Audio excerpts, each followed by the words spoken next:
Marcelo Zarski e você está no Bico do Corvo. Eu sou o Douglas e não sei, só sei que foi assim. Meu nome é Glauber Gorski e cinema é pau, é pedra, mas não é o fim do caminho. Olha aí, ó. É isso aí, gente. Estamos aqui reunidos com o nosso time do cinema para falar sobre cinema mais uma vez, mas dessa vez é sobre cinema nacional, cinema brasileiro, né? Eu que trouxe em pauta esse assunto, joguei no grupinho esses dias e falei, vamos falar sobre isso que acho que é legal. Tenho assistido muito filme nacional por influência de vocês. Silvano também me passou umas ideias, né? O Glauber já tinha me falado de uns filmes também. E, tô gostando pra caramba, assim. E falei, por que não falar sobre isso com pessoas que gostam e entendem um pouco, muito mais do que eu, muito, né? Só pra mim colocar aqui. Serei muito ouvinte nesse podcast hoje, mas tô aqui pra fazer essa mediação. Talvez Silvano chegue daqui a pouco. E Goya não pôde participar por um problema de saúde da esposa dele. Então, um abraço para Goya e talvez sumonamos Silvano daqui a um pouco. E vamos falar sobre isso depois da nossa vinheta.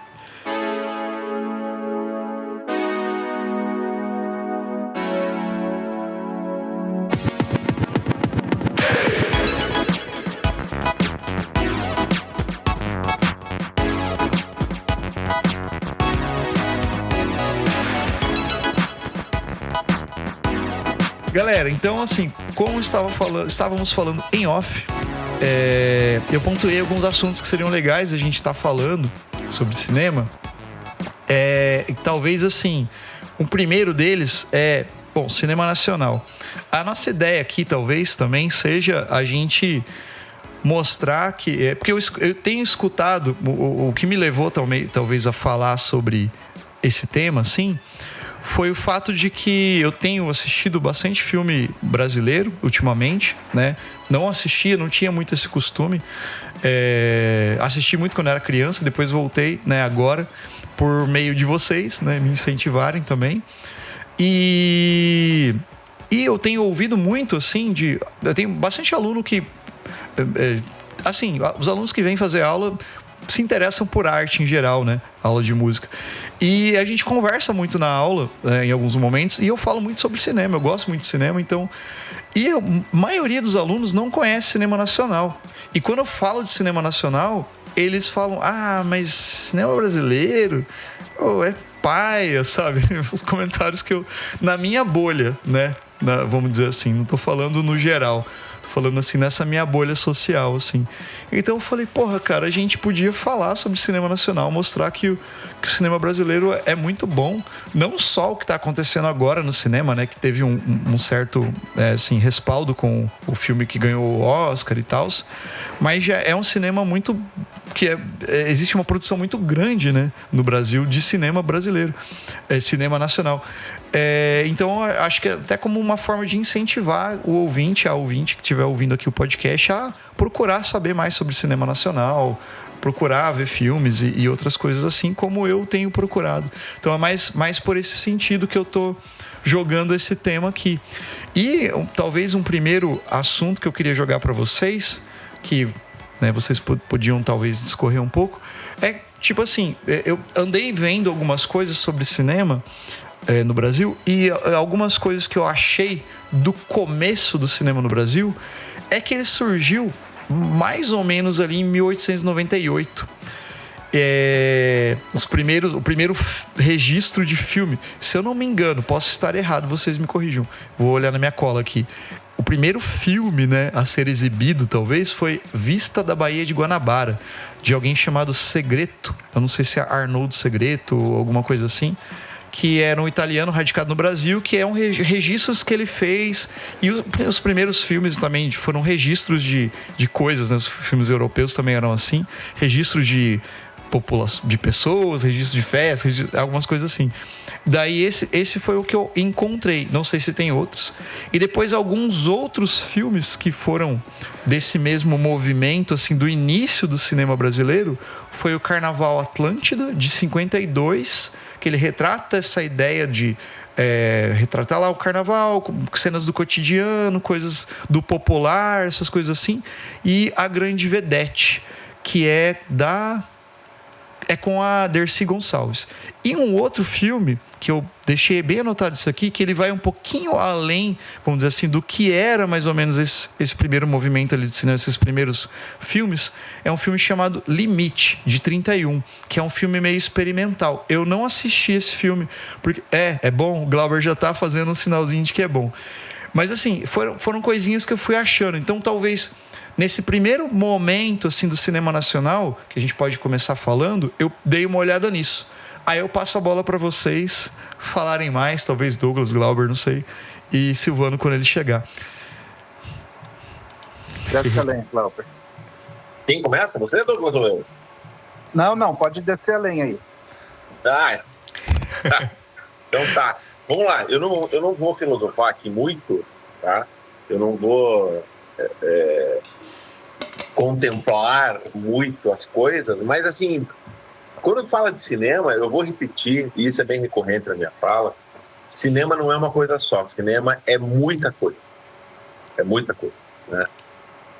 A gente, enquanto consumidor de filmes, é muito distante do cara que realiza o filme. E entre um e outro, isso é importante a gente lembrar sempre. Entre a pessoa que realiza o filme, toda aquela equipe, do roteirista, diretor, atores, tarará, aquele universo gigantesco, porque um filme ele é feito por muita gente, envolve muita tecnologia, alguns com menos, alguns com muito mais. Mas demanda dinheiro, demanda investimento, demanda tempo, né? Entre aquilo lá e a gente desfrutar, seja numa sala de cinema, seja na frente da televisão em casa, existe um intermediário nessa história que precisa ser seduzido, que é o distribuidor. Então, quando a gente fala de cinema, esse cinema que a gente consome, que é parecido com o cinema que a gente produz, existe o distribuidor. Quem que é o distribuidor? O distribuidor ou é o dono da sala de cinema, né? O dono da rede de cinema, ou é o streaming, né? É quem vai distribuir o filme na casa da gente hoje em dia, digamos assim. O que interessa para esse cara? Interessa ter um filme que vá muita gente. Na sala de cinema, por exemplo, vá muita gente comprar pipoca. Então não adianta colocar para passar numa sala de cinema hoje um filme sensacional, que é O Limite, de Mário Peixoto, de 1931, em quase todas as listas dos filmes mais importantes da história do cinema brasileiro, ele está em primeiro lugar. Quando não está em primeiro lugar, ele está em primeiro lugar. Ele, pela importância histórica, pelo momento, pelo todo. Ele é um filme de 1931, ele é um filme artístico, ele tem quase tom experimental, ele é um filme que tem seu drama, ele é um filme bonito, preto e branco, mas muito bem fotografado. Ele é um filme que ele é muito à frente de seu tempo. Ele não é só um filme talvez mais importante, mais relevante do cinema brasileiro. Ele é um dos filmes mais relevantes do cinema mundial, né? Mas de que adianta esse filme eu colocar numa sala de cinema e não vai ninguém? Ou vai 3 pessoas que não comem nem pipoca, sabe? O que interessa isso pro exibidor, né? Pro distribuidor e pro exibidor, que são os 2/3, né, do todo, né? O cara que produz o filme é 1/3. O outro terço é o distribuidor e o outro terço é o exibidor. Então, precisa que atrai as pessoas. É por isso que, sem querer se lamentar, mas já se lamentando, se você abrir a programação de cinema da sua cidade, você vai ver lá que a grande maioria que eu digo assim, mais de 50%, eu não sei quanto é, se é 70%, se é 90%, ou é refilmagem, ou é continuação, tá? Ou é adaptação de um livro de sucesso, ou é adaptação de uma série de televisão, ou é um live action de um desenho que já existiu, ou é uma versão parecida com um filme que já deu certo, né? Por quê? Porque precisa se pagar, senão fecha o cinema, senão fecha o exibidor, senão é grana, né? Eu não vou entrar aqui nessa nossa conversa com relação ao que maravilha que são as leis de incentivo à produção audiovisual, porque isso é um assunto, assim, condição sine qua non para qualquer país do planeta, que queira fazer filmes que não dependam de bilheteria. Não quer dizer que tenha que fazer filme mal feito, longe disso. São filmes, são produções que você tem, como dizia já o já saudoso Robert Redford, no Festival de Sundance, ele falava assim: eu admiro o Brasil, porque o Brasil tem lei de incentivo, tem lei Rouanet, tem lei audiovisual, vocês podem cometer atrevimentos nas produções. Os americanos, eles dependem de fazer filmes fáceis, que atraia muita gente, porque precisa da bilheteria para pagar o custo do filme. Quando você tem a grana já garantida da produção, você pode se arriscar mais, artisticamente falando, narrativamente falando, tarará, tarará, tarará. Então, colocando esse cenário como um todo, tá, eu queria só colocar esse chão, assim, fazer um cenário de terra arrasada, né? Por isso que eu abri falando, cinema é pau, é pedra, mas não é o fim do caminho, ele é o meio do caminho, né? A produção cinematográfica, ela é uma parte de um processo para que a gente possa desfrutar. Considerando isso, eu vou devolver para os artes, que não a fala, mas a percepção que você entregou, com relação aos seus alunos falarem assim: eu não gosto de cinema nacional. Claro, porque não é entregue. Por que não é entregue? Porque nos é oferecido, e a gente foi abastecido, eu um pouco mais velho, não tão velho quanto o Goya, né? Vou chegar lá um dia, quem sabe, né? Mas ainda não.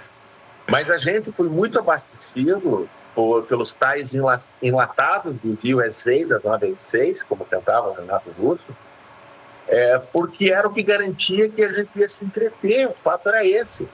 Então, se eu voltar para a minha infância nos anos 70, se eu falar assim, quais foram os primeiros filmes nacionais que eu vi no cinema, eu inevitavelmente vou falar de filme dos Trapalhões. Agora, o filme dos Trapalhões é cinema ou é uma produção televisiva adaptada para o cinema? O que surgiu antes? Os Trapalhões no cinema ou na televisão? Né?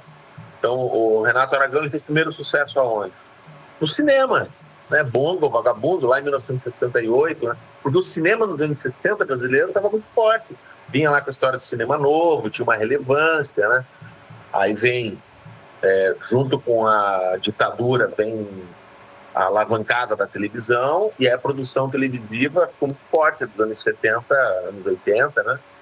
E essa turma conversa muito, né? Assim como, por exemplo, o próprio teatro, né? Então, muita coisa dos anos 60, que é relevante na história do cinema, pega um filme que é maravilhoso, cara. É maravilhoso hoje de se ver, você considerando o momento em que ele foi feito. Mas é maravilhoso de se ver, é O Pagador de Promessas. Em 1962, se não me engano, ganhou Palma de Ouro, em Cannes. É um filme baseado numa peça de teatro e tal, mas muito bem dirigido, muito bem atuado, bem fotografado, bem montado.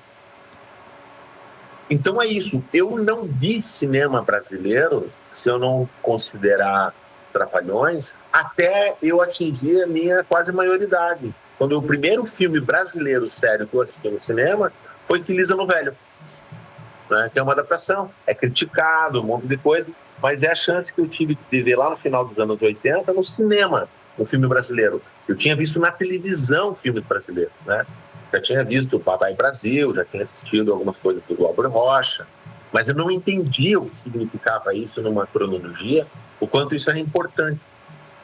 Então, isto posto, né, armas à mesa, a gente entendendo dentro dessa história, e a gente só dando uma pincelada do que seria entender o que foi o período da Vera Cruz, o período da Atlântida, como é que isso conversava com as produções norte-americanas, a questão dos musicais, entender quando o Orson Welles veio ao Brasil, né, para filmar, aquele relacionamento que havia de boa vizinhança por conta da Segunda Guerra Mundial entre Brasil e Estados Unidos, com relação à parte de entretenimento, cultura, né, mas ao mesmo tempo não tendo uma identidade nacional. Isso já vai vir nos anos 60 com o cinema novo, que é muito, talvez, para muita gente, seja mais importante enquanto estudo, enquanto entender uma época, mas ao mesmo tempo tem sabor ali, tem textura, tem coisa a se perceber. Não é um cinema, e aí eu sempre vou recomendar para quem diz que cinema nacional é ruim, tá? Não é um cinema de entretenimento delicioso e uma produção extremamente bem feita, como é O Alto da Compadecida, como é Dois Coelhos, que é um filme sensacional, nem parece filme brasileiro, num mau sentido falando, né, mas elogiando, porque ele não tem uma identidade brasileira. ele tem uma linguagem assim, pós-moderna, né? Dois Coelhos explodir a cabeça, assim, é entretenimento da melhor qualidade, né? Não é estômago, um roteiro atrevido, um filme riquíssimo, não é o Ainda Estou Aqui, né? O cinema novo não é, por exemplo, um filme maravilhoso que eu vi esse ano, maravilhoso, se não em todos os sentidos, em muitos sentidos, e no sentido mais importante de todos, que é roteiro, direção e atuação e sentimento, que é o Chico Bento e a Goiabeira Maravilhosa. Cara, é incrível, você não tem como passar por esses filmes e não sentir um orgulho de falar, cara, isso aí foi feito no Brasil. Cidade de Deus, cara. Cidade de Deus é um filme hors concurso. É um filme que foi indicado ao Oscar, nem deveria. Não poderia ser indicado ao Oscar, ele não tinha que competir com ninguém. É um filme construído, ele extrapola, ele potencializa o entretenimento com a arte, né? Ou mesmo aquela coisa mais visceral do Tropa de Elite, 1 e 2. Então, há de se entender, como diria o saudoso professor Hugo Mengarelli, né, que o cinema ele não vive de si próprio, né? O nosso cinema, ele não vive de si próprio. Algumas pessoas vivem somente do cinema, mas é muito raro. De um modo geral, o cinema ele é um campo onde se destila muita coisa, onde, infelizmente, muita coisa foi contaminada para, digamos, jogar para baixo, né? Com todo respeito, é uma frase ardilosa, aprendi outro dia. Por que vocês brasileiros falam com todo respeito e daí falam uma frase que não vai respeitar ninguém? Mas, assim, com todo respeito, os filmes do Leandro Hassum não são cinema. Assim como a Marvel não é cinema, né?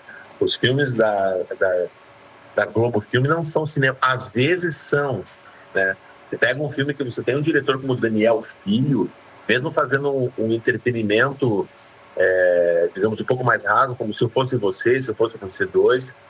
Você pega essas comédias um pouco mais bem produzidas, feitas com um pouco mais de amor, mesmo que tenha um sabor meio quase porno chanchada, quase uma coisa, vamos ali fazer, mas ainda assim tem um capricho, tirando esse todo, é importante entender, há de se entender, como falado no cinema, ele normalmente você conversa com pessoas que vêm no teatro, que vêm na televisão, no caso da Cidade de Deus, vem gente da publicidade trabalhar, o próprio Walter Salles, né, também tem suas outras origens.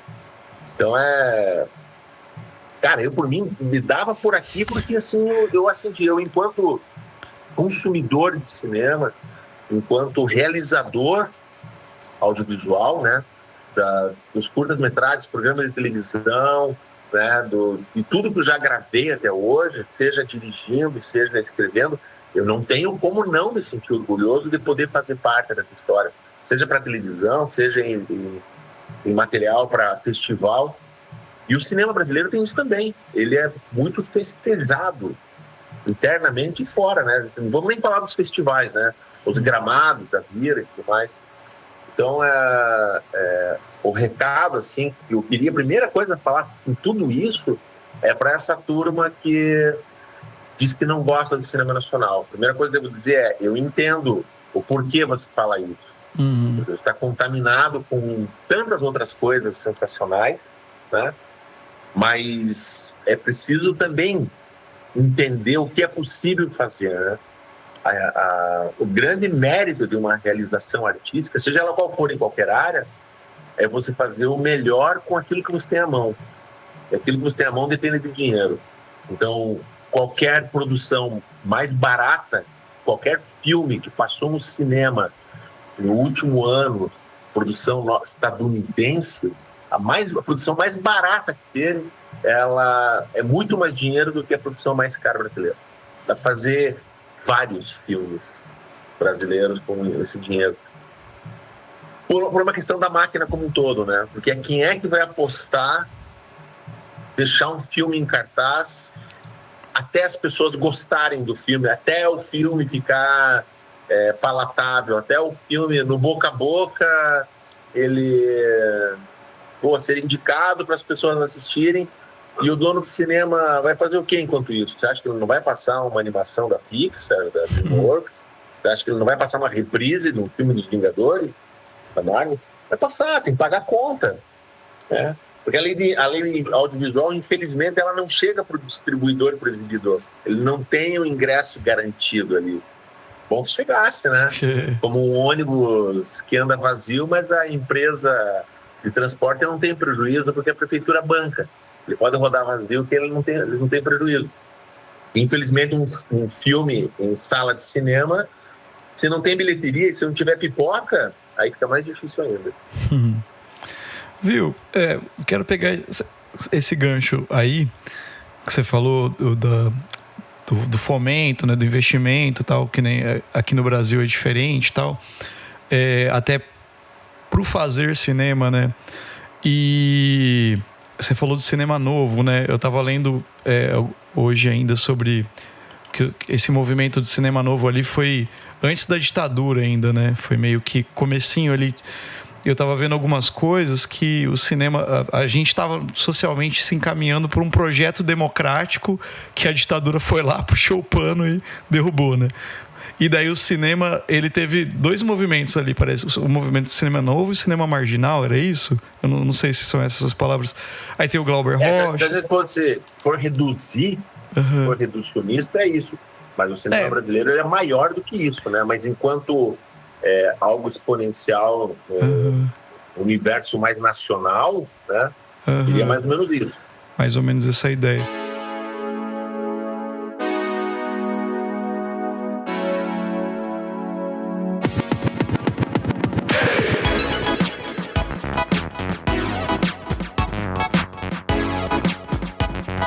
Então, e daí alguns filmes, por exemplo, ali são Vidas Secas, Deus e o Diabo na Terra do Sol, Os Fuzis, que eu fiquei bem querendo assistir sobre o que é e tal. E daí teve, tipo assim, teve esses filmes que nem você falou, o cinema começou a talvez caminhar de uma maneira diferente. E daí você falou de investimento, né? Aí teve esse período da ditadura. A ditadura foi de quê? De 64 do golpe até 84, é isso, né? 85, né? Que retoma, né? Nesse período todo, tinha produção de cinema, pelo que eu vi, assim. E nesse período, você falou das distribuidoras, que surge a Embra... Como que é o nome? Embra Filmes? Embra Filmes. A Embra Filmes, né, talvez, né, vocês podem falar um pouco mais depois sobre o que é, mas é uma distribuidora de filmes, né, brasileira, que era fomentada pelo Estado, pelo que eu entendi, né? E daí surgiu na ditadura, não sei. Não tô jogando aqui, mas não sei saber. Depois vocês confirmam ou não. Então, nesse período, surgiu essa distribuidora fomentada pelo Estado. Muito provavelmente o Estado queria fazer filmes que fossem do jeito deles, né? Com censura, por isso que eles estavam fomentando isso, talvez, não sei. E daí, quando Collor entra, né? Quando cai a ditadura, quando entra a nova república, parará, Collor entra e acaba com a Embra Filmes. E daí, nesse período, entra um movimento de, tipo, chupinhar todas as coisas que são de fora. Né? Eu lembro que o meu pai falava um pouco disso. O Collor abriu o Brasil pro mundo. Agora tem carro importado no Brasil. Agora não sei o quê. Tarará. Então meio que eu acho que aconteceu essa mesma ideia do cinema. Mas ele acabou com uma distribuidora de filme fomentada com dinheiro público, né? Assim, que era uma maneira da galera distribuir filme. Enfim, eu queria que vocês falassem um pouco mais sobre isso. Sobre esse processo. Talvez, não sei se vocês têm esse conhecimento também, desse período ali, né, da ditadura, dessas distribuidoras, de como é que foi esse período de cinema ali, tarará, pra gente ir indo pra frente aí. Só um gancho ali do que o Glauber estava falando da distribuição. Esses dias eu estava lendo uma matéria que o custo para um filme chegar a uma sala de cinema é de aproximadamente R$10 mil por sala. Então, daí, se você quer que um filme nacional faça bilheteria estrondosa para se pagar e esteja em todos os cinemas, você calcula quanto que esse filme vai gastar. O Brasil tem mais ou menos 3.500 salas de cinema, Então, tipo, é uma concorrência até desleal você pegar, às vezes, um filme meio independente ali e falar, esse filme não vai chegar. Não vai chegar, porque eles não têm dinheiro para fazer chegar também, às vezes, né? Então, daí é diferente quando você pega, por exemplo, esse caso ali do Manas, que ficou pouquinho tempo em cartaz, e daí você vê toda a preocupação lá da Luciana Temer em fazer a defesa da campanha do filme e tal. E só que você pega, o filme ficou em cartaz, pouco tempo em cartaz, porque é um efeito direto do mandato do pai dela, enquanto ele ficou na presidência, né, por 2 anos, quando ele decidiu não renovar a cota de tela para 2019. Então você vê que vai virando uma bola de neve o negócio ali, e daí você volta lá atrás para ver onde que errou e quais são os problemas, né? Principalmente, eu acho que colocar na cabeça da população, de modo geral, de que arte não é coisa de vagabundo e que, tipo, cinema, qualquer tipo de arte emprega muita gente, rende dinheiro. Não vai render dinheiro para um só se a cadeia se manter, né? Se ela se mantiver rodando, né? Girando, fazendo girar. Então, tipo, tem todo esse tipo de coisa também, que eu acho que o principal realmente a distribuição é o que atrapalha muito mesmo. Oh, acho que o Glauber quer falar, mas eu vou aproveitar só esse gancho aqui do Douglas. Você falou, mais ou menos o custo do filme é em torno de R$10 mil, né? Vamos dizer assim, por sala, né? Para você distribuir, vamos dizer assim, para você passar o filme lá. Aí eu vou jogar uma outra coisinha que talvez, né, bota um pouco de mais lenha nessa fogueira aí. Por exemplo, teve um edital aqui na nossa cidade para audiovisual, né? Um edital cultural, de uma lei de incentivo aqui. E, cara, o valor, sei lá, para você produzir lá um curta-metragem, produzir algo na área do audiovisual, era R$30 mil. Então você imagina, para você só distribuir um filme, você vai gastar uma média, tipo R$10 mil. O que você faz com R$30 mil? Lógico, é um dinheiro que você consegue fazer alguma coisa. Mas, assim, o custo para você fazer um filme é muito alto. Tipo, de tudo, né? Acho que o Glauber comentou isso uma vez. Você fez uns curtas, umas coisas pequenas. Você falou, a gente foi fazendo enquanto tinha dinheiro. Quando acabou o dinheiro, a gente acabou não fazendo. Então, assim... e pegando o gancho disso que o Douglas colocou ali, né? Além de arte e outras coisas que envolvem o cinema, né? Vamos dizer assim. E o que o Glauber colocou lá no começo... tem que ter dinheiro, tipo assim, você tem que ter investimento, tem que ter grana para fazer a máquina funcionar, para fazer a engrenagem rodar. Então não adianta só falar assim, vou revolucionar, vou fazer com a minha câmera na mão, vou fazer filme, que às vezes você não vai conseguir nem distribuir o seu filme. Então acho que aí o lance daí, como que vai entrar esse dinheiro? Aí entra esse assunto da Embrafilmes aí. Era uma distribuidora nacional que tinha subsídio fomentado por assim, Estado, né, por estatal. Então, assim, o edital funciona, mas, assim, cadê o investimento? Talvez tenha que ser maior, não sei. Sabe, então, o que eu quero dizer, assim, que é muito pequeno o investimento. E a outra coisa, né, pegando lá do que o Glauber falou no começo, a gente tem essas leis que a gente consegue, talvez, produzir algo e arriscar mais, muito provavelmente, porque você não precisa, talvez, daquilo ali para sobreviver, para ganhar dinheiro. Por exemplo, quero fazer um filme sobre, sei lá, a história de alguma coisa que aconteceu, que é uma parada, tipo o Limite, que eu citei lá no começo, mas experimental. Eu vou conseguir passar esse filme aonde? Né? Essa que é a questão que você estava colocando lá. Então, assim, se eu tenho uma grana para fazer esse filme, que é uma grande edital, por exemplo, eu posso arriscar e fazer o filme que eu quero, que eu não preciso da... Ele já está pago, vamos dizer assim, né? Às vezes é pouco o dinheiro, o recurso, mas eu consigo fazer, ele está pago. Agora, se eu pretendo fazer algo que eu preciso vender, que eu preciso distribuir, é muito difícil, muito provavelmente.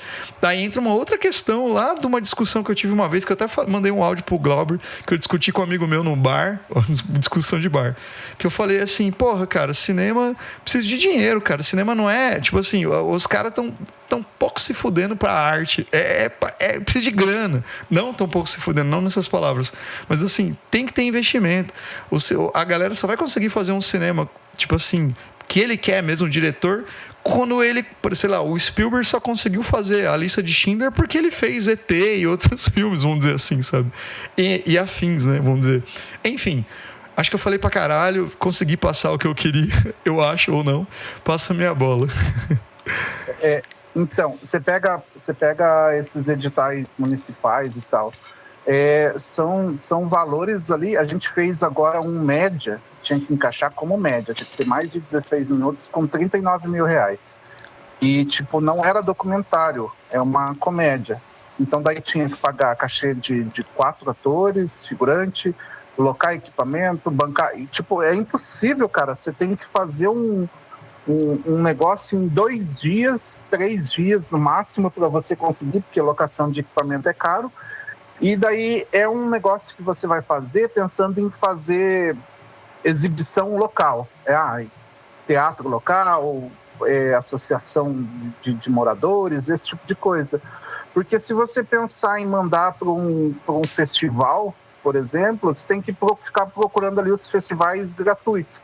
Mas se você quiser mandar para fora, concorrer num festival fora, você vai gastar ali 200, $300 às vezes. Aí você vai converter isso, deu R$1.000, de 39 mil, já caiu, você já perdeu a locação de uma lente ali para fazer para gravar o filme. Então, tipo, não é o que a gente quer fazer que a gente faz nesses editais, mas a gente vê o valor e daí tenta criar projetos que consigam ser feitos nesses valores. Igual o documentário aí dos cinemas de rua, é um edital de R$22 mil. Então, você pensa, como que vai? Tá certo, é um documentário, mas mesmo assim você tem custo com equipamento, você tem custo com deslocamento, não tem como você colocar o diretor ali gravando e ele mesmo filmando, porque depois ele... Não dá. E às vezes você passa por uns editais ali que você tem umas análises ali que são muito rasas. O valor da planilha não contempla, é muito baixo. Vamos supor, você coloca lá o pagamento da pessoa. Eu já tive caso disso. O cachê lá da pessoa era R$1.500. Valor muito baixo para profissional, tal.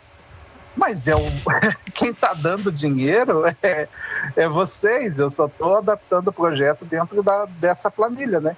Então tem todas essas questões, mas filme para ser distribuído mesmo, daí você tem que passar em edital da Petrobras, edital da Ancine, do BNDES, mas daí você já tem que ter uma produtora com tempo de mercado, você já tem que ter um CNPJ ao mês, já não pode. Então tem vários fatores que dificultam a produção audiovisual, principalmente de quem é independente, eu acho.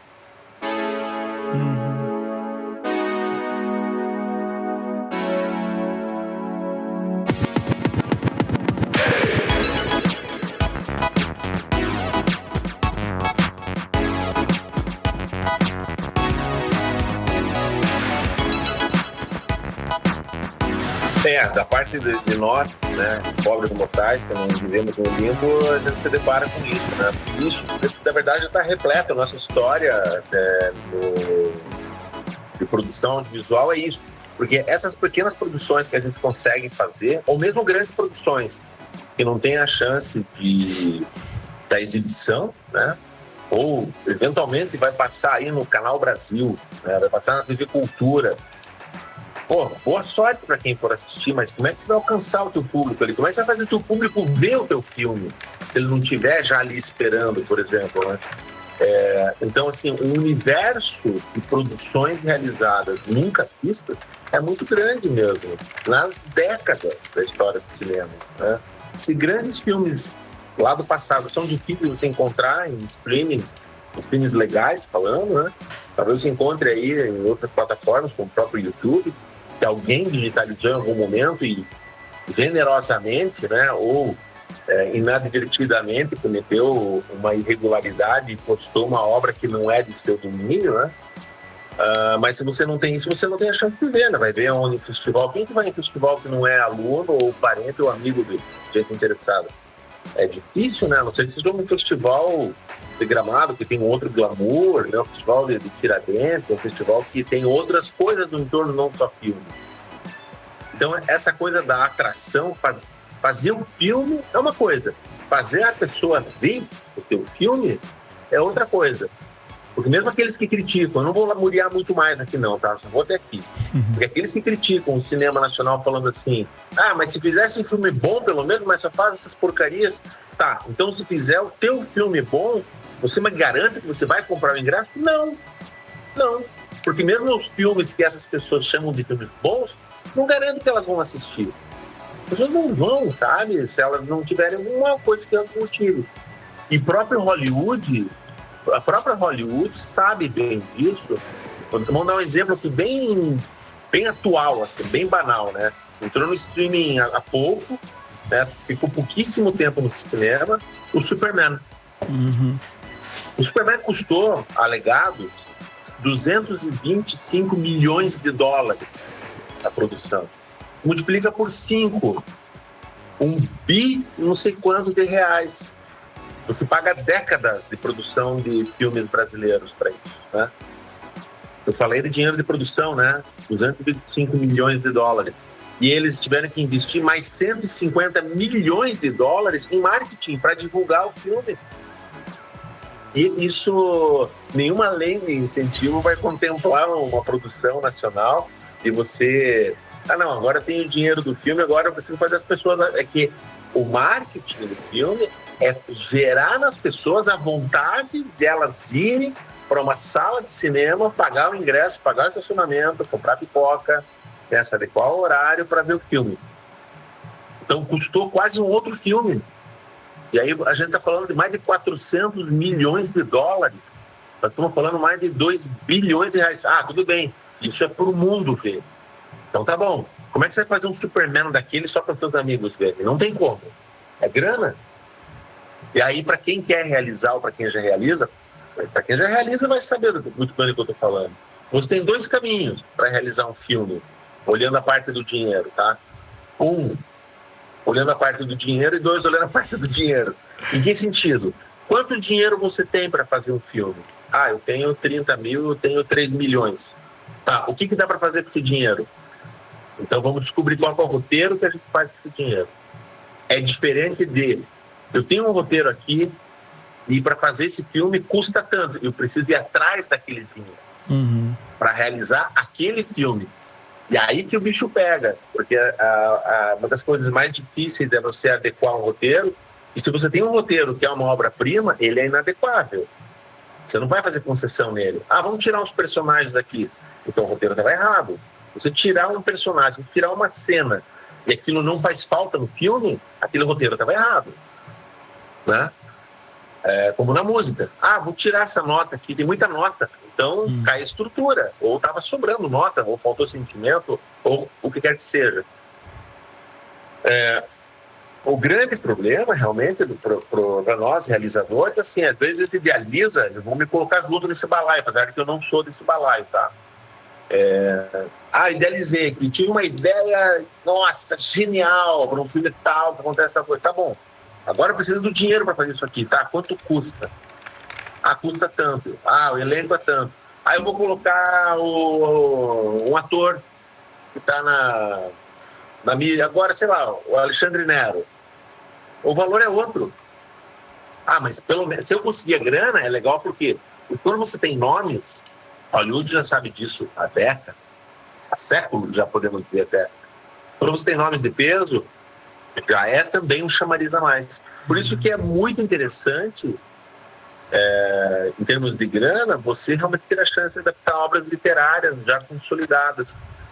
Só você ver quantos livros de Chico Xavier e Zíbia Gasparetto meio que facilmente, estou exagerando aqui, tá? Eles conseguem sofrer adaptações cinematográficas porque há uma expectativa de bilheteria, porque são livros que vendem bastante. Então você mais ou menos tem uma expectativa de público. É bem diferente de você ter um livro de um anônimo que quase ninguém leu e ele é uma obra perfeita, mas que você não sabe se as pessoas vão ler. E de novo vai cair naquilo. Se esperar no boca a boca, talvez a coisa funcionar. Deixa um ano em cartaz, muita gente vai ver. Quem vai deixar um filme um ano em cartaz? O próprio Hollywood tem até plena dessas histórias, com filmes que foram um fracasso no cinema e depois no home video viraram cults, né? Blade Runner está aí para contar um pouco mais dessa história. Então, tudo isso posto, somado e multiplicado por 3, a gente tem que realmente entender que vale a pena garimpar o cinema nacional, pessoal. Vale a pena. Eu vou colocar aqui como um pensamento que eu considero um pensamento de ouro, tá? Vão atrás das curtas-metragens, já que vocês não querem gastar tempo de vida assistindo longa-metragem, vão atrás de qualquer curta-metragem do Jorge Furtado. Assistam O Dia que Dorival e Aguarda, um filme que abriu minha cabeça. Assistam Barbosa, do Jorge Furtado. Assistam Sanduíche, do Jorge Furtado. A Estrada, A Matadeira. Cara, o cara é genial em curtas-metragens. Não vou nem falar dos longas dele, que são sensacionais. Meu Tio Matou um Cara, Houve uma Vez, Dois Verões. Não precisamos nem falar das adaptações televisivas que ele trabalhou, de Camerão, junto com Guel Arraes. Vou atrás de Guel Arraes. É sensacional. Mas o que eu queria deixar aqui de recomendação, de pensamento, de observação, eu quero voltar um pouquinho uma coisa que o Zarsky falou com relação ao Embrafilme, naquele período histórico, né?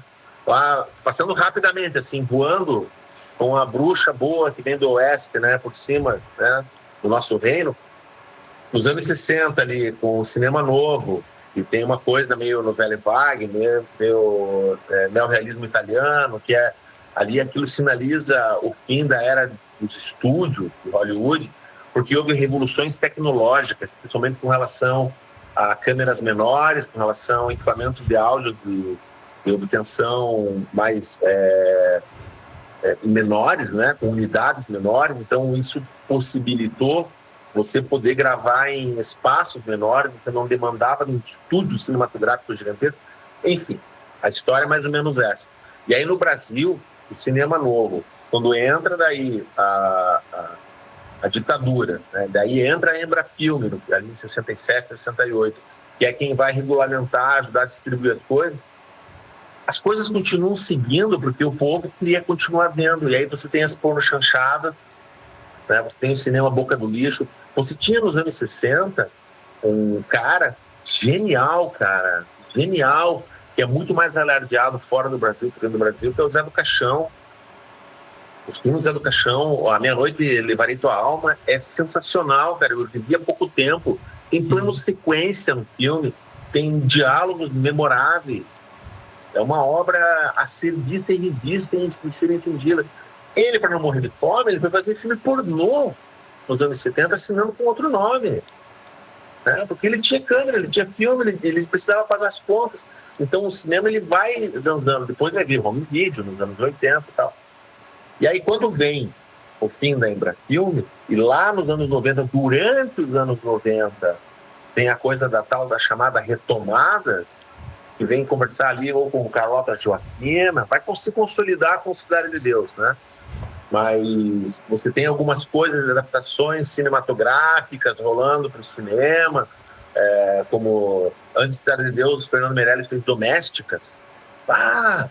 Genial, um filme de baixíssimo orçamento, bem escrito, bem atuado, tudo ótimo, né? Então, quando você vem passeando por isso, e as pessoas reclamando do cinema nacional, e o que interessa para quem domina a indústria do entretenimento é que você consuma aquilo que a indústria produz. Então, o que a indústria da Marvel quer, né? Não quero falar mal do filme da Marvel, eu gosto de vários filmes da Marvel, não gosto de todos, gosto de vários. Mas o que eles querem é que você realmente não gosta do cinema nacional. Eles querem que você compre o próximo spin-off. Né? Então, e não é por maldade, é por negócio. Né? Não é uma questão de bem ou mal, é uma questão de negócio. Então, nós nos educando e nos evoluindo, nós temos que entender como é que funciona isso. E aí, sobre todo esse universo de crítica, é isso que eu quero só deixar colocado aqui, e o Silvano chegou, eu vou passar a bola para ele com esse pensamento, para ele jogar na sopa mental dele. Cacá Diegues, já saudoso Cacá Diegues, né? Carlos Diegues, fez tantos filmes importantes no cinema nacional. Eu vou falar de um filme menor dele, que eu tive o privilégio, talvez eu saiba, foi o primeiro filme que passou na televisão primeiro para depois ir para o cinema. Depois, mais tarde, a Globo vai fazer isso com o Auto da Compadecida e tantas outras obras. Tem um filme de 1989, 90 talvez. Na época que o Walter Salles estava começando com A Grande Arte, o primeiro longa dele. Mas tem um filme do Cacá Diegues chamado com a Marília Pêra e a Rita Lee, né? Já vou lembrar o nome aqui. Agora estou com o Cacá Diegues na cabeça. Mas enfim, nesse período ele deu algumas entrevistas e ele falava o seguinte: todo mundo critica cinema americano, todo mundo critica a TV americana, nós que somos mais intelectualizados, somos da arte, criticamos. Pois bem, é importante a gente lembrar que cada vez que eles estão fazendo um monte de filme porcaria, né, dias melhores virão. Isso aí, dias melhores virão. Filme excelente. Mas toda vez que a gente critica alguém de fora da indústria cinematográfica que está fazendo uma porcaria, ele está fazendo o que nós brasileiros não estamos fazendo, que é treinando, praticando. Para cada 10 filmes do Chuck Norris, tem um operador de Tedcam, um operador de áudio, tem um figurinista, tem um maquiador, tem um assistente de câmera, tem um assistente de produção, tem um catering. As pessoas estão, além de estarem pagando suas contas, elas estão praticando. E aí, para quando chegar uma lista de Schindler, para quando chegar um filme de relevância, você tem uma equipe extremamente pronta, profissional e azeitada para fazer o filme que for. E o cinema, nesse período, olhando assim agora, varrendo essa história, você não tinha isso. Você tinha, o cinema ele demora para acontecer, né? Leva anos para você ter um filme da tua ideia, a exibição dele, ao mesmo período de produção e montagem, finalização, são de meses / anos, né? Enquanto isso, para cada filme eles faziam outros filmes. Hoje, as últimas décadas, isso mudou bastante, principalmente com o advento do cinema digital, né? Mas naquele período não havia isso. Então, o Cacá Diegues falava assim: cara, nós temos que respeitar isso, porque nós, infelizmente, não temos isso. E aí, por isso que mais tarde, Fernando Meirelles, quando vai fazer Cidade de Deus, ele faz com toda a primazia, com toda a maturidade possível. Por quê? Porque enquanto um Hector Babenco, enquanto um Bruno Barreto tinha filmado, 20 horas, tinha queimado 50 horas de negativo, o Fernando Meirelles, que vem da publicidade, já tinha feito centenas, milhares de filmes publicitários, todos os dias.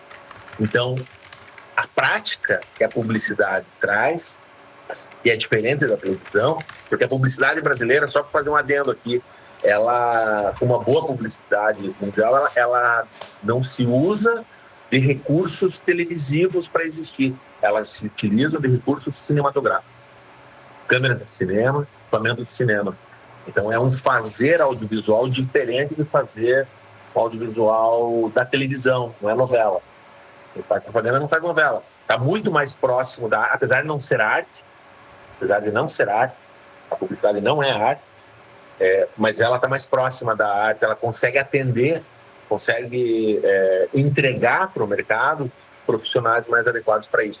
E a publicidade brasileira, essa dá muito show no mundo, né? Pode não ser a melhor, mas é das mais irreverentes, das mais atrevidas, das mais divertidas e também das mais bem feitas. Então, eu não consigo deixar de colocar, junto com, como eu falei antes, né, com o teatro, com a televisão, né, e a publicidade também somando nessa grande sopa que pode resultar no cinema nacional, né? E palmas para aqueles que só vivem, né, lendas que você quer, eu acho que existam, né, como um Gollum, como um Kaiser Soze, né? pessoas que só vivem do cinema.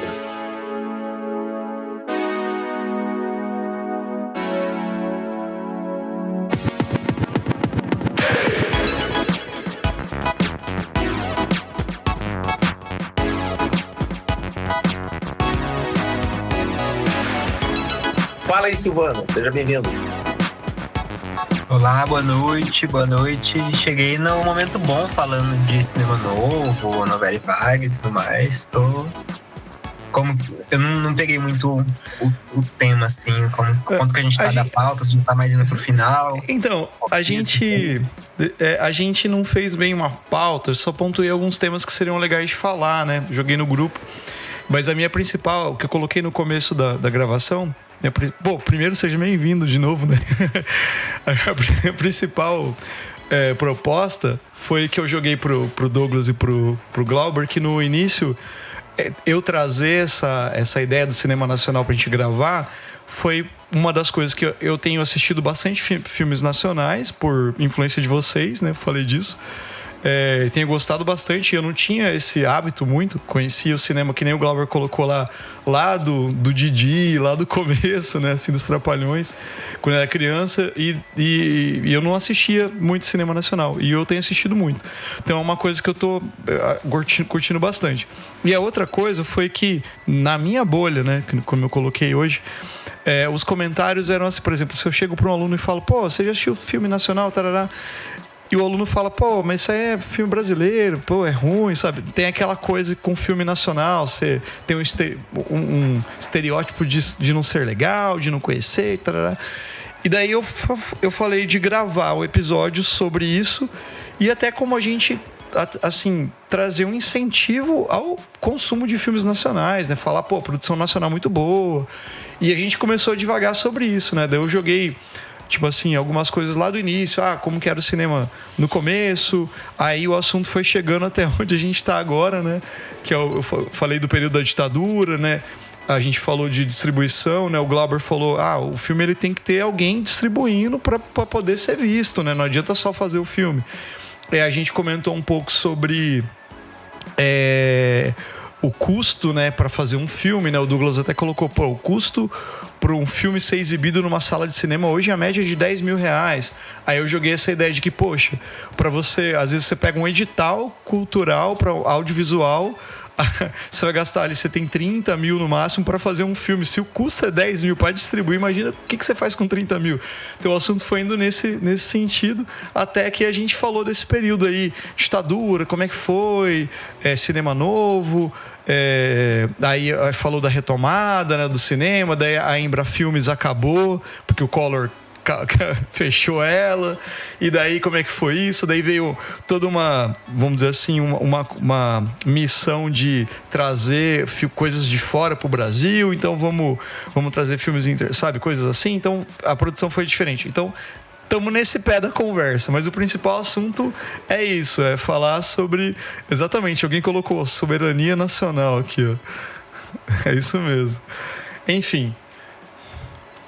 Puxando então o gancho aí, eu acho que o Douglas ele foi ainda bonzinho ainda de falar que 10 mil, né, pra gente distribuir o filme. Não sei qual foi o contexto exatamente, mas 10 mil a gente coloca ele em algum lugar aí, mas acho que não faz uma distribuição assim nacional ou que dê um retorno, é mais pra gente colocar e falar, lançamos, tá na pista. Pode falar, Douglas. Por sala. Por sala. Por sala. Aí sim. Um filme ser distribuído nacionalmente, eu vi uma reportagem sobre isso, que o custo aproximado é de R$10 mil por sala.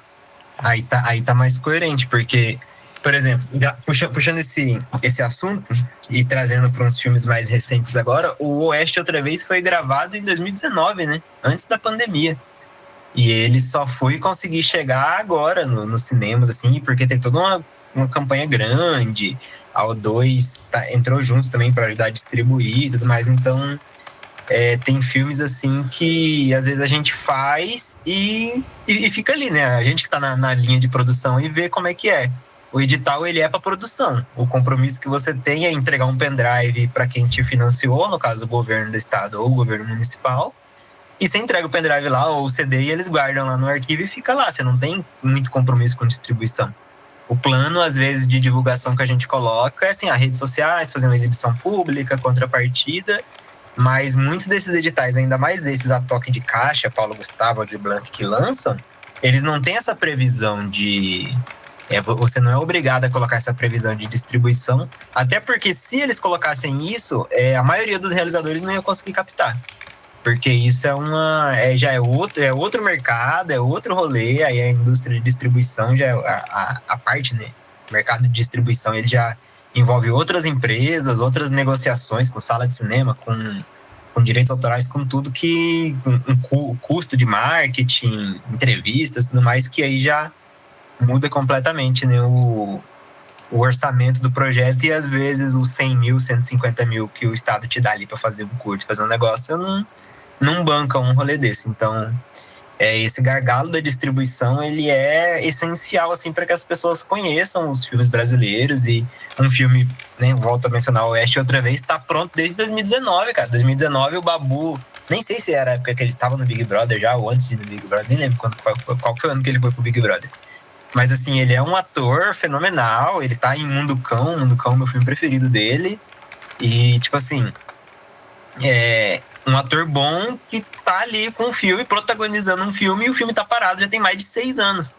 E aí o filme lança esse ano agora, finalzinho do ano passado para esse ano agora, e o filme ainda fala sobre questões atuais, sobre a atualidade, assim. Então, isso reforça também uma coisa que eu queria trazer do poder das narrativas brasileiras. Das narrativas brasileiras, elas serem meio que atemporais, assim. O Brasil, ele tem tanto problema que se estende por gerações e por séculos. O racismo estrutural é um deles, a questão da desigualdade social, os problemas políticos.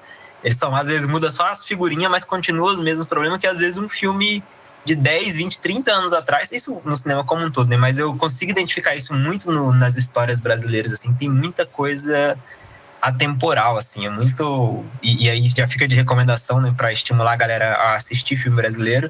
Não importa a época que você vai assistir, não importa de quando que o filme foi feito, ele vai conversar muito com algum problema social atual, com algum problema da nossa sociedade atual, porque eu acho que a gente resolveu muito pouca coisa também, né? Os problemas da sociedade, assim, desde quando a gente começou a produzir essas narrativas mais elaboradas e tudo mais. Então, fica aí para quem gosta de raciocinar um pouquinho e pensar e sair um pouco fora da caixa, assistir os filmes brasileiros e trazer esse pensamento crítico pro momento de hoje. Eu tenho só mais uma coisa para falar sobre o filme Besouro. Foi um dos primeiros filmes brasileiros que eu assisti, assim, depois de... Não tem aquele estalo que você dá quando você é criança e aí você vira pré-adolescente, sei lá, e começa a entender os filmes. Acho que foi o primeiro filme nacional que eu assisti, assim, que eu falei assim, caralho, esse filme fala sobre isso. E na época eu assistia muito filme do Jack Chan, Jet Li, A Hora do Rush passava toda hora. Tipo assim, eram esses filmes assim. E aí um filme brasileiro de um cara que luta as artes marciais lá também, no caso é a capoeira, né, que ele usa lá. E ele luta contra os caras e num contexto de opressão, e um cara negro e tal. Tipo assim, a minha mente... Ficou assim, minha mente de adolescente assistindo o filme pela primeira vez, né? Então, e é um filme já, se não me engano, de 2000 e alguma coisa. 2008, 2005, por aí. 2009, por aí, leque. Ele é de 2009, então, assim, acabei de denunciar a minha idade aqui, né? Que eu era adolescente em 2019. E aí ele... E aí eu acho que os filmes brasileiros, eles têm esse poder, assim, a gente assistir e conseguir relacionar isso e de forma atemporal, assim, eu acho isso muito foda, eu acho isso muito... Eu não sei se é porque a gente tem essa proximidade da cultura, né? E às vezes eu assisti um filme de faroeste americano, é muito longe da minha concepção, assim, muito longe da minha realidade de mundo. Mas um Central do Brasil, um Besouro, um filme assim, que por mais que já tenha seus 20 e poucos anos... ainda parece que a gente tá falando de coisas atuais, coisas do dia a dia, assim. Então, e isso que eu mais valorizo e gosto no cinema brasileiro. Meu Tio Matou um Cara também, tipo, o cara apostando na Mega Sena. Cara, nossa, eu adoro esse filme, assim. E coisas que são do nosso dia a dia. Pode falar aí, depois eu acrescento mais. Não, eu ia falar sobre isso mesmo, que esses filmes que você tá falando, eles... dá a impressão de que eles conversam mais com a nossa realidade, vamos dizer assim, não só sobre filmes sobre opressão e outras coisas assim, mas os filmes, tipo assim, que você vê e você se identifica com o que está acontecendo. Não que os filmes internacionais não façam isso, mas às vezes acaba aproximando. Uma das coisas que nem eu falei, tenho assistido mais filmes nacionais há pouco tempo. E uma das coisas que mais me aproximou ao cinema nacional foi isso. Eu comecei vendo alguns filmes da Juliana Rojas, que eu até comentei com vocês, que é uma diretora que eu tenho gostado pra caramba.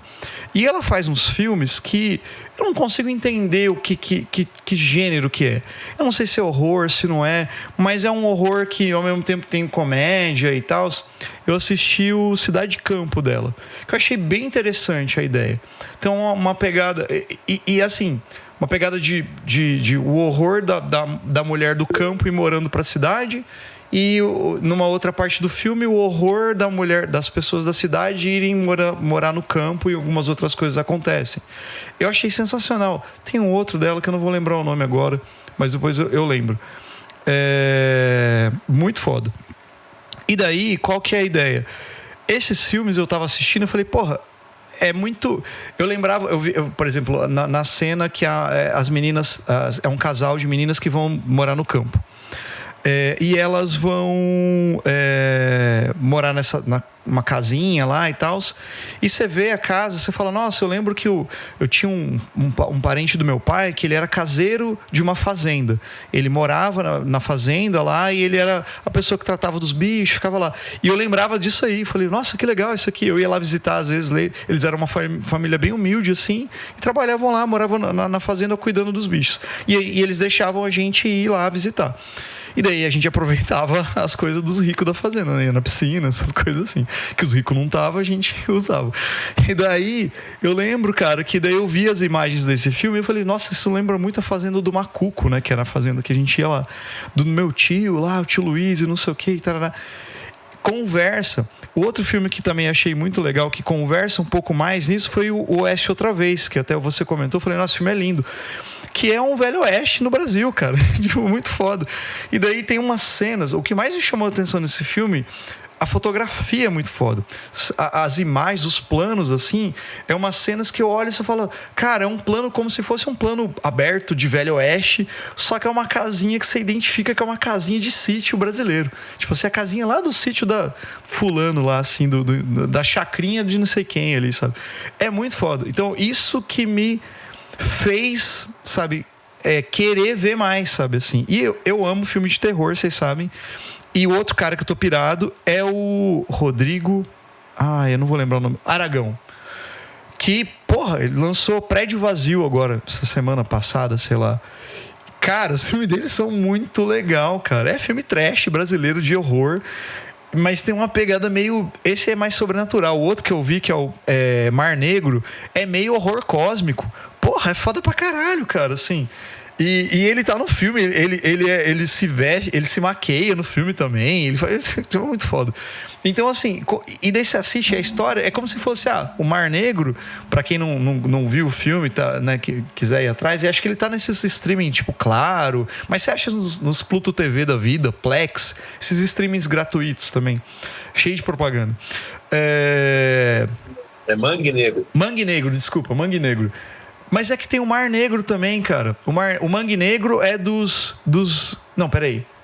O Mangue Negro é dos zumbis. Tem os zumbis. Eu não lembro agora. Enfim, o Glauber me corrigiu, mas... Enfim. Mas assim, é uns bichos que vêm do mar, que infectam as pessoas, elas viram zumbis. E daí os cenários, as coisas assim, você fala, nossa, tudo muito legal. Se você já foi na praia alguma vez, você vê aquilo lá, você fala, puta, isso aqui podia acontecer, sabe? Tem umas coisas que conversam muito, sabe? Então eu acho que o que me chamou mais atenção, né, o que me fez ver, além das histórias serem muito legais e tal, são essas coisas que é muito, muito próximo da gente. Não que eu falei, não que o outro cinema internacional não tem coisas boas, tem coisas muito boas, mas pra gente entrar, talvez uma porta de entrada pra mim foi isso, sabe? Eu me deixei viajar na história, assim, como eu fiz em outros filmes internacionais, estou fazendo nacional. Então fica a dica para quem quiser começar aí. Passo minha bola que o Silvano já levantou a mão ali.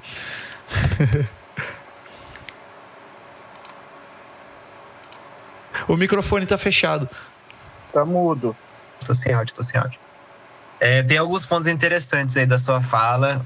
Minha cabeça foi viajando em outros rolês que eu vou tentar ser direto, mas eu bato na tecla de que é muito difícil a gente colocar os filmes brasileiros, a produção nacional, dentro daquela nomenclatura da literatura de cinema que a gente conhece mais internacional, assim, porque tem filme brasileiro que ele viaja tanto entre os gêneros e tanto entre os estilos que às vezes não dá pra definir, assim, você chega e fala assim, nossa, esse filme ele é um filme super de drama, mas vai ter vários momentos que você vai estar rindo, porque tipo, tem aquela comédia e às vezes é um monte de filme de sucessão de erros, mas no final tipo, é uma super, super drama, pesadão sobre... Enfim, eu acho que a gente deveria parar de tentar colocar os filmes brasileiros dentro desse... esse é de terror, esse é de ação, esse é de... Obviamente tem a inspiração mais direta, sei lá, um filme trash de terror, horror cósmico, ele não vai fugir muito de certos padrões. Mas ainda assim, o simples fato dele ser brasileiro e da nossa cultura ela ser tão miscigenada, e ser tão rica, e ser tão plural, eu acho que isso já faz o filme ele encaixar em vários outros pontos. Assim. Eu consigo citar qualquer filme brasileiro e colocar ele em vários gêneros possíveis. Assim, um filme só, colocar ele em vários gêneros possíveis. Por exemplo, Meu Nome Não é Johnny, que é um filme de espionagem, talvez, de meio de ação, de um negócio meio Senhor das Armas, Lorde das Armas, lá do Nicolas Cage. Aí ele começa a traficar droga, mas aí tem a parte da cadeia que tipo, vai descamba pra uma comédia. E no final é um drama sobre um cara tipo de classe média que queria riqueza e tal. Então, tipo assim, é um filme que ele viaja por tantos gêneros. E aí, se a gente for trazer isso pra qualquer outra produção nacional, assim... Tipo, e aí vem da experimentação também, da gente fazer, da gente ter essa veia na publicidade e ter essa cultura miscigenada e querer gostar de fazer graça de tudo, que é muito difícil sair ali de um filme e não ter uma tiradinha engraçada. E tem da novela também, vem da novela que tem o núcleo da comédia, o núcleo do romance, que eu acho que a primeira coisa para quem quer curtir mesmo o filme brasileiro é começar a desprender desse tipo de categorização. Assim. É filme brasileiro, o gênero dele é brasileiro. Uhum. O gênero do filme é filme brasileiro. Porque aí, se a gente for pegar, igual eu já citei aqui, Mundo Cão, cara, Mundo Cão tem tipo... Ele viaja muito entre os gêneros, assim, eu não vou dar muito spoiler, mas ele chega no final, que chega num suspense, assim, tão cabuloso, assim, que... Não vou dar muito spoiler porque é pesado, né? A parte é muito revelador. Mas a gente também tem o Animal Cordial, que tipo, começa numa ação, vai para um suspense e termina num trash body horror, assim, gigantesco. Então, não sei, pra mim, eu quando eu vou indicar, ou a gente tá convencendo aqui a galera a assistir filme brasileiro, desprenda-se dos gêneros, vai assistir Três Coelhos e vai ver que tem todos os gêneros possíveis num filme só. E essa é a primeira coisa. A segunda coisa é que você trouxe aqui o... Colocou um coelho a mais no filme. Oi? Colocou um coelho a mais. 2 coelhos. Você falou 3. 3? É 2. São 2. É 2 coelhos, desculpa. 2 coelhos. Fecha. Mas eles procuram rápido, assim mesmo. Mas tem até uma participação do Paulinho Serra no filme, pra vocês terem ideia, assim, do tanto que tipo, tem a parte de comédia dele também, assim, é muito louco. Mas você tinha falado de Mangue Negro e Mar Negro, e realmente tem os 2 filmes, e aí eu dei uma pesquisada aqui porque eu não conhecia, e casou muito com uma coisa que o Glauber falou agora, bem na hora que eu entrei, que é sobre Mangue Negro, né? O filme custou em torno de R$50 mil, fonte Wikipédia. O filme custou em torno de R$50 mil, e os efeitos especiais ficaram por conta do próprio diretor. Em uma entrevista, ele afirmou que foi autodidata e aprendeu técnicas através de repetidas tentativas e assistindo making-offs de filmes. Então, é muito isso, cara. A gente faz cinema assim, tentando, fazendo, e faz de novo e aprende. E o que precisar fazer, outra pessoa pega e vai fazendo. Também o Douglas, né, é produtor do filme, aí vira produtor de locação. Aí no dia ele vira catering, platô. Eu, na última produção que a gente fez, fui atrás de de pino de ferro para fixar a tenda que tava voando, porque a gente não contou que tava chovendo no dia, e eu era o diretor do projeto e tava correndo atrás de coisa, então é tentativa e erro, e eu também sou né, igual o Glauber falou ali, filhos da publicidade, eu vim da publicidade também. Meu primeiro contato com a câmera de cinema, uma câmera grande assim, tipo mais parruda, foi dentro de um set de publicidade. Todos esses nomes e equipamentos e conhecimento de lente, essas coisas veio desse set, né, que é onde a gente produz. E é a parte do audiovisual que gira a grana, né, o dinheiro, as campanhas. Tem campanha aí de empresa que é feita com valor que não é feito longa-metragem no Brasil hoje. Então, assim, a gente tem essa coisa aí também do investimento grande, né, em publicidade, mas é porque ele tem um retorno bem mais direto. Eles conseguem mensurar, né, esse ROI muito mais precisamente ali na publicidade, mas eu também acho que é uma boa para formar os profissionais, formar a galera.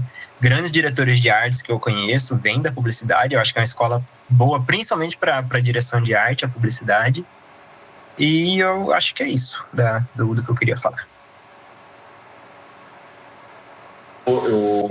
Interessante essa coisa do gênero, né? Do cinema brasileiro, né? Essa coisa de gênero já é um outro assunto assim, que me incomoda bastante. É lógico que é fácil falar, eu gosto de comédia, eu gosto de comédia romântica, eu gosto de suspense e tal. Mas os filmes, eles podem ser mais do que isso. E aí, um nome que eu lembrei de cara, porque tem um filme que eu acho bem complicado de definir do que se trata, que é do diretor que hoje, talvez, junto com o Walter Salles, seja o diretor brasileiro mais importante em atividade, que é o Kleber Mendonça Filho, né, que é o Bacurau. O Bacurau, cara, ele é um filme que tem gente que assistiu e não gostou, sabe? Mas é filmaço, cara. Você pode não gostar. Ele parece também, ele tem um sabor meio faroeste, ele tem um sabor meio estranho, tem umas coisas meio... Ele seria muito mais para o universo fantástico, mas ele passa pelo drama do sertão também. É um filme rico, é um filme bem curioso. E eu vou deixar para vocês como sugestão, então, final. Posso falar mais alguma coisa? Mas eu já falei pra caramba aqui hoje. Mas eu queria, assim, indicar, antes que eu esquecesse, uma joia rara que vocês podem ver no YouTube. Chama-se Sherlock de Araque. É um filme com o Costinha, em 1957. É um filme para entender um pouquinho como é que o Brasil ele vivia muito fortemente das influências de fora, e era um cinema que ainda não tinha sua identidade, né? Porque tinha aquela coisa da Vera Cruz, da Atlântida, que eu falava dos cinemas, dos filmes de estúdio, né? Então ele se apoia numa história de Sherlock Holmes, mas ele tem também sua brasilidade, né? A história de dois policiais, é uma comédia, que fazem uma ronda em Copacabana, um deles é fã de Sherlock Holmes, então tem essa coisa de pagar pau. E no meio desses dois filmes, entre o Sherlock de Araque, né, entendo que talvez indique o Homem do Sputnik, né, e o Bacurau, no meio do caminho, Dias Melhores Virão, que eu acho que é o filme mais que revela essa nossa falta de identidade, essa nossa condição de vira-lata, né?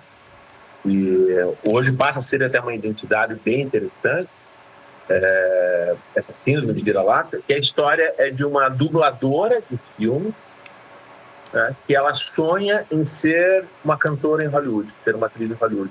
Então é ainda esse sonho social, né?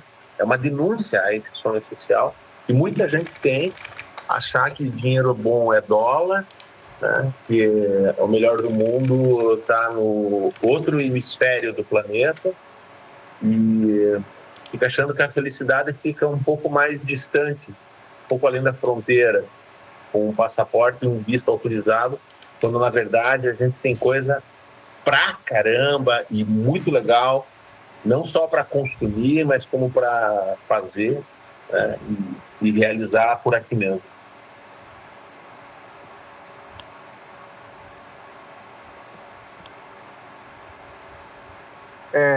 Só para finalizar também, eu acho que perde-se muito a capacidade da gente descobrir coisas novas com o fim da Lei Paulo Gustavo, que ela tinha uns valores ali interessantes para a produção audiovisual. Na época da pandemia, foi colocado ali qualquer tipo de arte ali no meio, né? Desde teatro, circo, foi tudo, mas faz falta uma lei permanente, um projeto permanente de editais só para o audiovisual. Tem a Aldir Blanc, mas os valores são menores, né? E ela atende vários segmentos artísticos, né? Mas eu acho que a gente perde muito não tendo algo fixo para o audiovisual independente. Tipo, o Vando vai fazer um longa, quer fazer um longa. Ele tem portfólio ali de curta e de média. Beleza, passou no edital, vamos dar a chance do cara fazer o longa. E acaba se perdendo muito, né? De não tendo isso. E daí eu queria deixar como...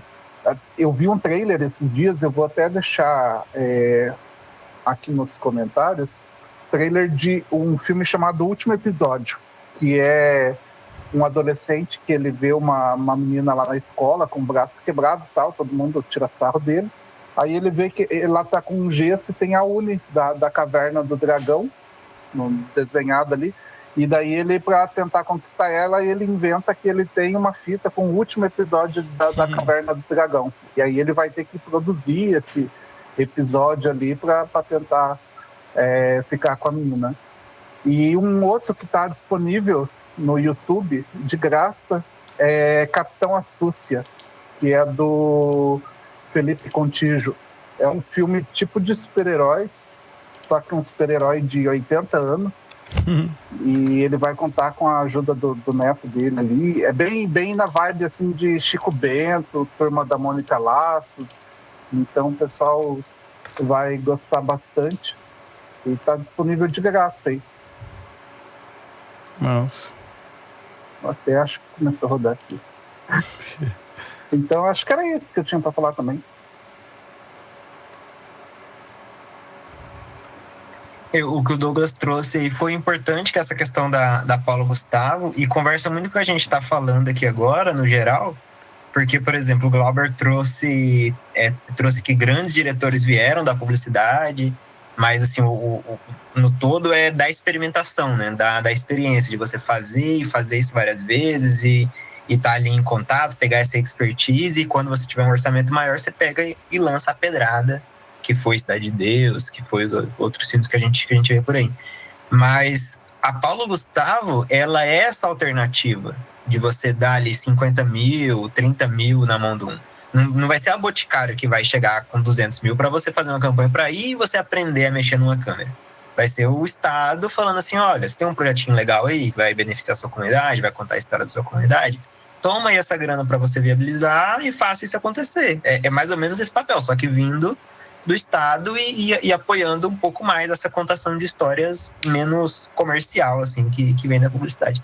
Então, eu acho que essas leis de incentivo, elas atacam bem aonde a gente precisa, de formar essa galera, fazer esse pessoal ter esse contato cada vez mais com equipamentos, com histórias, com a contação de história, e sem essa pressão de, ai meu Deus, vou seguir uma estética aqui definida do momento, porque a publicidade, querendo ou não, por mais que ela traga essa vivência de set, na questão das histórias, você ainda fica muito amarrado no briefing e no que está sendo feito ali naquele momento. É o look cinematográfico do momento, é o jeito de se fazer audiovisual ali. Agora, cada vez mais com a internet, né? A gente fazendo cada vez mais essa estética de internet. Então, essas leis de incentivo, Paulo Gustavo de Blanc, ela vem principalmente também para manter viva essa produção, manter viva essa galera, esses coletivos que, o Douglas, por exemplo, ele não escreve muito. Eu sei que ele escreve roteiro, mas ele não escreve muito. Mas, cara, ele tá dentro da indústria audiovisual produzindo e gerando ali na parte de identidade visual e tudo mais. E ele tá tirando a renda dele ali também. Então, quando a gente pensa muito no diretor, no roteirista, no ator, mas tem toda uma cadeia também que está sendo desenvolvida em volta disso, que essa lei, ela aporta também. E aí, por último, eu queria trazer para todo mundo que está ouvindo, para nossa conversa aqui, que assim, vamos apoiar e vamos assistir esses filmes no cinema quando eles lançarem, vamos apoiar as campanhas na internet. É lindo e maravilhoso quando a gente tem um Ainda Estou Aqui, com o dinheiro infinito que o Banco Itaú tem para fazer o filme descer igual abaixo da gente. É lindo, maravilhoso. Mas, ao mesmo tempo, tem muitos outros filmes rolando também, e filmes que, às vezes, foram viabilizados através dessas leis de incentivo, que no caso é Oeste Outra Vez, que é no caso de Malês, que está no cinema, que é no caso de centenas de outros filmes que estão rodando por aí e que usaram, né, essa parte do dinheiro público para serem viabilizados, e que, às vezes, eles não têm esse plano de distribuição. No caso do Oeste Outra Vez, mesmo que ele foi feito em 2019 e ele só conseguiu lançar agora, é por conta dessa lei, porque aí eles pegaram o dinheiro das leis de incentivo para ajudar na distribuição, para bancar parte da distribuição do filme. Então, às vezes, o filme ele tá pronto e aí não tem ali aquele investimento, entra um fomento desse e aí a gente consegue essa distribuição, consegue fazer o filme ir pro cinema. Então fica aí o apelo, vai assistir. Não gostei, beleza, mas você apoiou, e aí o próximo filme daquele diretor ali vai ser bom, vai ser legal. Até os caras que a gente considera aí, ai meu Deus, cara fodão aí, Bong Joon-ho, de vez em quando dá umas vaciladas, né? Então, tipo assim, por que a gente também não pode dar esse voto de confiança pros nossos que estão produzindo aqui com todas as dificuldades, todas as falta de orçamento, todas as políticas públicas contrárias, né, à produção de arte no Brasil, que a gente tem que ressaltar também que está diminuindo o investimento. A partir do momento que acabou o apelo emergencial da pandemia, começaram os cortes. Esse ano o orçamento foi menor, o ano que vem está previsto para ser menor ainda, então até que a lei vai... Aí eles vão falar, a gente está investindo, não está saindo nada, então corta. Então vai sucateando até eles cortarem de vez. Então meu apelo fica aí, vai assistir. Tem o seu amiguinho aí, né? Não fazendo propaganda para o nosso estilo aqui de produção, mas tem o seu amiguinho que pegou ali 30, 40 mil para fazer um curta. Vai fazer uma exibição de graça no teatro do seu bairro, lá da sua cidade, numa quinta-feira à noite, que é a época que ele conseguiu a data. Vai lá assistir, gente. Leva a mulher, leva a mãe, leva o filho, leva o cachorro, vai assistir o filme. Não vai... É de graça. A maioria dessas exibições que a gente faz com dinheiro público é gratuito. E às vezes ainda tem uma pipoquinha ainda de graça lá na faixa. E assim, vai lá assistir, você paga 50 conto para ir assistir Lilo e Stitch no cinema, você paga 100 conto para ir assistir Vingadores meia-noite, para voltar 4 horas da manhã, pagar 300 conto de Uber. Então vai assistir um filme do coleguinha brasileiro, ou que não seja seu coleguinha, mas vai assistir. Vai assistir e aí você vai absorvendo, porque a narrativa brasileira, ela é muito assim, tipo, específica. Enquanto você não consumir cada vez mais e desintoxicar desse modo pasteurizado que tem de filmes que a gente já assiste, você não vai conseguir apreciar da maneira que é para apreciar um filme, que às vezes você não vai gostar, não é obrigado a gostar de tudo também. Mas você tem que entender que existem maneiras diferentes de contar a história, e a gente faz isso muito bem, e a gente conta história muito bem, e é isso. E já tô começando a ficar revoltado, então eu vou parar de falar. Eu lembrei que os investimentos estão diminuindo, aí eu comecei a ficar... É isso aí. Nossa, bom demais. Gente, então, minha fala final, talvez aqui, pra gente encaminhar para uma reta final, para que temos um episódio agora muito legal. Ouçam seus amiguinhos que aconselham vocês e recomendam filmes brasileiros que nem eu ouvi. Inclusive, já fiz uma listinha aqui, que enquanto a gente estava gravando, o Glauber já mandou uns, o Douglas já mandou outros, já uns links. Eu já fui salvando os nomes ali para assistir. Então, esses filmes que a gente falou aqui, muitos deles vocês acham em YouTube para assistir, né? Muitos tem nos streamings que todo mundo tem. O Chico Bento, que o Glauber citou lá no começo do episódio. Filme sensacional, muito foda aquele filme. Tem no streaming para assistir, streaming acessível de todo mundo. Os filmes da Turma da Mônica, lá o Lições, lá o Lasca, são bem legais de assistir, bem gostosinho de assistir. Estão lá também. Então, Pluto TV é um aplicativo de graça, passa filme, na Pluto TV tem um canal lá que só passa filme brasileiro, que é o TV Brasil, Cine Brasil, sei lá. Todo dia que você põe lá, passa filme brasileiro. Tem filme de 1 hora, tipo lá, 1h30, deve ter 10 propagandas de 1 minuto, mas tem. Tipo, o streaming tem isso aí também. A Disney tem episódio de série de 50 minutos com 6 propagandas de 1 minuto e meio. Então, não pode reclamar. Enfim. Mercado Play, tem filme brasileiro. Até o Globoplay disponibiliza algumas coisas gratuitas ali para assistir. Se a gente não for prestigiar quem está produzindo ao nosso redor fica complicado. Daqui uns dias a gente está em Campo Mourão, não entendo nada de jazz, mas vou lá escutar os Arcs. Bora lá. Mas se der certo, os Arcs vai estar aqui, fazendo um rolezinho aqui lá na empresa. Bora aí, se der certo aí. Tenho que ir para Curitiba, que eu tô devendo. A vez que eu fui, eu não consegui ver ninguém, que eu fui em outro rolê, mas eu tenho que ir agora sozinho para visitar todo mundo. Visitar Glauber, visitar Douglas, todo mundo. Silvano e o resto da galera. Keila, né? Galera de Curitiba. Os Corvos de Curitiba. Gente, agradeço demais. Primeiramente, a vocês me incentivarem a ver filmes. Sempre me incentivam, me inspiram. Todos vocês aí. Goya também, não está aqui, mas sempre me indica coisas muito legais. E agradecer o espaço aí e Soma, né? Que vocês sempre trazem coisas muito legais. Eu fico muito feliz de dividir isso com vocês. Fico feliz demais. Fechou? Falou! Um forte abraço para todos, todas. Tchau, pessoal. Até mais. Bom descanso.